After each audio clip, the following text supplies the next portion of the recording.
ನಮಸ್ತೆ. ಬೆಳಕು ನಕ್ಷತ್ರ ವ್ಲಾಗ್ಗೆ ಸ್ವಾಗತ.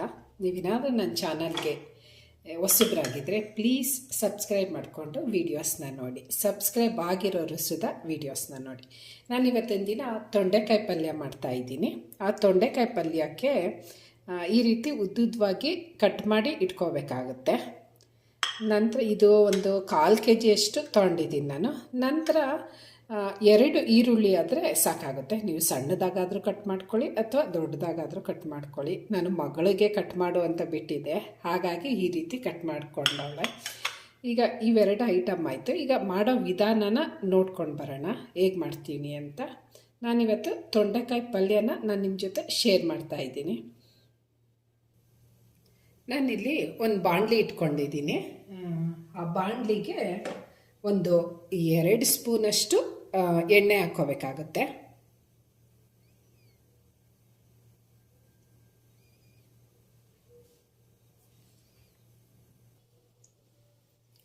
ಎಣ್ಣೆ ಕಾದ ನಂತರ ಒಂದು ಅರ್ಧ ಸ್ಪೂನಷ್ಟು ಸಾಸಿವೆ ಹಾಕೋತಾ ಇದ್ದೀನಿ.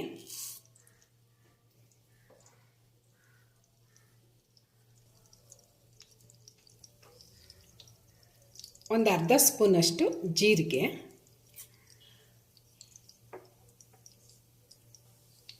ಒಂದು 2ರಿಂದ 3 ಒಣಮೆಣಸಿನ್ಕಾಯಿ, ಒಂದೆಸ್ಲು ಬೆಳ್ಳುಳ್ಳಿ ಜಜ್ಜಿ ಇಟ್ಕೊಂಡಿದ್ದೆ. ನಂತರ ಲೈಟಾಗಿ ಫ್ರೈ ಮಾಡ್ಕೋಬೇಕಾಗುತ್ತೆ. ಸ್ವಲ್ಪ ಉರಿನ ಕಡಿಮೆ ಮಾಡಿಕೊಂಡ್ರೂ ಪರವಾಗಿಲ್ಲ. ಆ ಬೆಳ್ಳುಳ್ಳಿ ಘಮ ಬರೋವರೆಗೂ ಫ್ರೈ ಮಾಡ್ಕೊಳ್ಳಿ.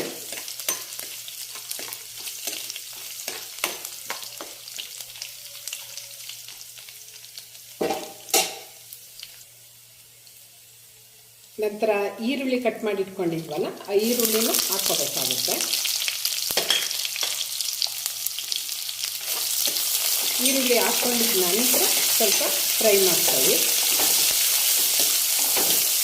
ನಿಮ್ಗೆ ಬೇಕಾದ್ರೆ ಚಿಕ್ಕದಾಗಿ ಕಟ್ ಮಾಡಿಕೊಂಡ್ರೂ ಪರವಾಗಿಲ್ಲ, ಅಥವಾ ಇದು ಉರಿತಾ ಎಲ್ಲ ಪೀಸ್ ಆಗುತ್ತೆ, ಹಾಗಾಗಿ ಬಿಡಿ ಆಗುತ್ತಲ್ಲ. ಹಾಗಾಗಿ ಅಂದರೆ ಅದನ್ನು ಉದ್ದುದ್ದವಾಗಿ ಕಟ್ ಮಾಡ್ಕೊಂಡಿರ್ತೀವಲ್ಲ ತೊಂಡೆಕಾಯಿ, ಏನೂ ಅನಿಸೋದಿಲ್ಲ. ಈಗೆಲ್ಲ ಸ್ವಲ್ಪ ಗೋಲ್ಡನ್ ಕಲರ್ ಬರೋವರೆಗೂ ಫ್ರೈ ಮಾಡ್ಕೊಳ್ಳಿ.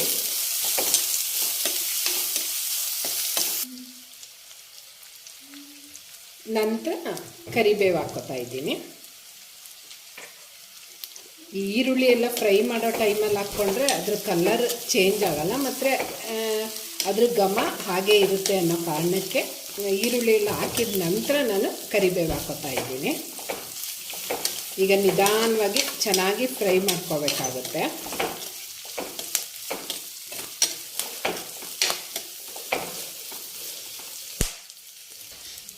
ಈಗ ಈರುಳ್ಳಿ ಎಲ್ಲ ಫ್ರೈ ಆಗಿದೆ.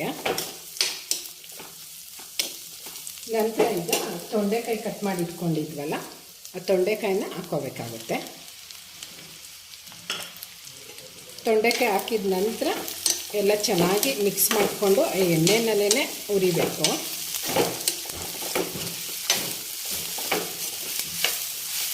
ಚೆನ್ನಾಗೆಲ್ಲ ನೀಟಾಗಿ ಮಿಕ್ಸ್ ಮಾಡಿಕೊಂಡು ಎಣ್ಣೆನಲ್ಲಿ ಫ್ರೈ ಮಾಡ್ಕೋಬೇಕಾಗುತ್ತೆ.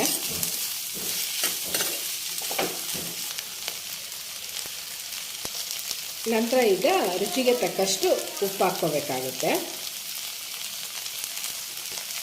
ಉಪ್ಪು ಹಾಕಿದ ನಂತರ ಸ್ವಲ್ಪ ಫ್ರೈ ಮಾಡಿಕೊಂಡ್ರೆ, ಉಪ್ಪು ಹಾಕಿದ ನಂತರ ಸ್ವಲ್ಪ ನೀರು ಬಿಡುತ್ತೆ. ಅದರಲ್ಲೇ ಸ್ವಲ್ಪ ಉರಿದ್ರೆ ಸ್ವಲ್ಪ ಲೈಟಾಗಿ ಬೇಯುತ್ತೆ ಅಂತ ಅನ್ಬೋದು ತೊಂಡೆಕಾಯಿ.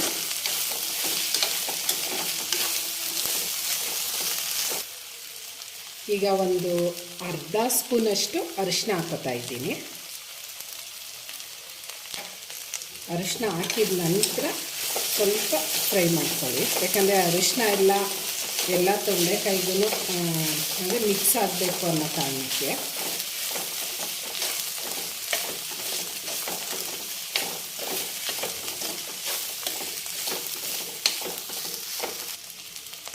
ನಂತರ ಈಗ ಖಾರಕ್ಕೆ ನಾನು ಬೇಳೆ ಸಾಂಬಾರು ಪೌಡರ್ ಯೂಸ್ ಮಾಡ್ತಾಯಿದ್ದೀನಿ. ನಿಮಗೆ ಬೇಕು ಅಂತ ಅಂದರೆ ಅಚ್ಚ ಖಾರದ ಪೌಡರ್ ಆದ್ರೂ ಹಾಕ್ಕೋಬೋದು.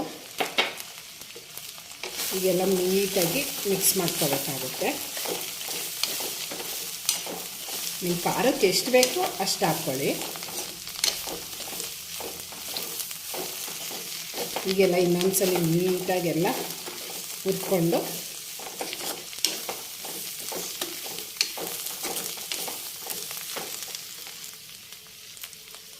ಈಗ ನಾನು ಸ್ವಲ್ಪ ನೀರು ಹಾಕ್ಕೋತಾ ಇದ್ದೀನಿ. ನೀವು ಬೇಕು ಅಂದರೆ ನೀರು ಆ್ಯಡ್ ಮಾಡ್ಕೋಬೋದು, ಇಲ್ಲ ಅಂದರೆ ಸ್ವಲ್ಪ ಅಂದರೆ ಅದು ತೊಂಡೆಕಾಯಿ ಸ್ವಲ್ಪ ಏನಂತಾರೆ ಕ್ರಿಸ್ಪಿಯಾಗಿ ಏನು ಇದ್ರ ಥರ ಇದ್ದರೆ ಹಾಗೇ ಸ್ವಲ್ಪ ಸಣ್ಣ ಉರಿನಲ್ಲೇ ಬೇಯಿಸಿ ಇದು ಮಾಡ್ಕೊಳ್ಳಿ.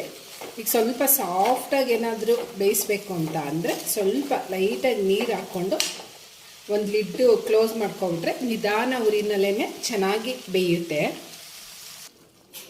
ಈಗ ಒಂದು ಲಿಡ್ಡು ಕ್ಲೋಸ್ ಮಾಡ್ಕೊಬಿಟ್ರೆ ನಿಧಾನ ಉರಿನಲ್ಲೇ ಬೇಯುತ್ತೆ ತೊಂಡೆಕಾಯಿ. ಇದಂತೂ ದಿಢೀರನ್ನೇ ಮಾಡೋವಂತಹ ತೊಂಡೆಕಾಯಿ ಪಲ್ಯ ಅಂತಲೇ ಅನ್ಬೋದು. ಈಗ ತೊಂಡೆಕಾಯಿ ಬೆಂದಿದೆ ನೀಟಾಗಿ. ನಾವು ನೀರು ಹಾಕಿದ್ವಲ್ಲ ಅದೆಲ್ಲ ಫುಲ್ ಡ್ರೈ ಆಗಿದೆ ನೋಡಿ, ಈ ರೀತಿ ಬೆಂದಾಗಿದೆ. ಈಗ ಒಂದು ಸರ್ವಿಂಗ್ ಪ್ಲೇಟ್ಗೆ ಹಾಕ್ಕೊಳ್ಳೋಣ.